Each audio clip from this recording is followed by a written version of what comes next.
Hier soir sur BFM Marseille, vous avez pu assister au débat entre 4 des candidats à la mairie d'Aix-en-Provence. Alors que faut-il en retenir? On voit ça avec Manon Mujica.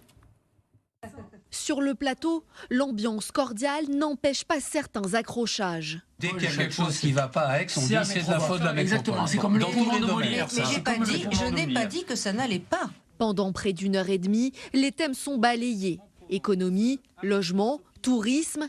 Dans une ville où le mètre carré avoisine les 4 850 €, difficile parfois de se loger. Alors très vite, le dossier Airbnb devient brûlant. La régulation des Airbnb, je ne comprends pas pourquoi Madame le maire reste bras ballants. Il y a aujourd'hui dans la loi, grâce aux socialistes, au Parlement, il y a la possibilité d'arriver à 90 nuits par an.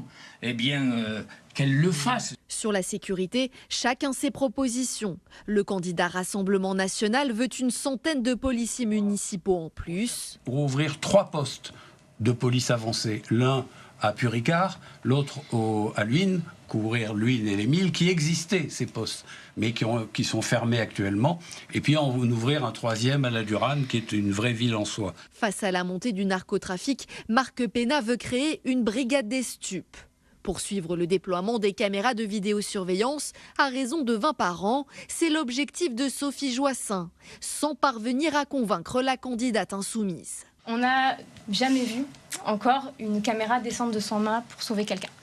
On a pas mal d'études qui montrent que la résolution de crimes et délits avec les caméras, c'est minime. Donc nous, ce qu'on veut faire, c'est directement un moratoire sur l'installation de nouvelles caméras. Autre volet tout aussi concernant les transports. Rassemblement national, Union de la gauche et LFI s'accordent sur un point, le développement du ferroviaire pour désengorger la zone des Milles et de la Durane. La SNCF n'a pas accédé à notre demande. Dans cet exercice d'équilibriste, la candidate et maire sortante doit défendre son bilan. Le tracé du bus à haut niveau de service, le nombre de pistes cyclables aussi. Et qu'il n'est pas évident non plus de forcément positionner dans toutes les rues de la ville des pistes cyclables. En revanche, on en met, et ça sera terminé je pense d'ici 1 an et demi, 2 ans, on en met suffisamment pour que tous les quartiers et villages puissent être reliés entre eux. Quel candidat fut le plus convaincant? Pour eux, rien n'est encore joué.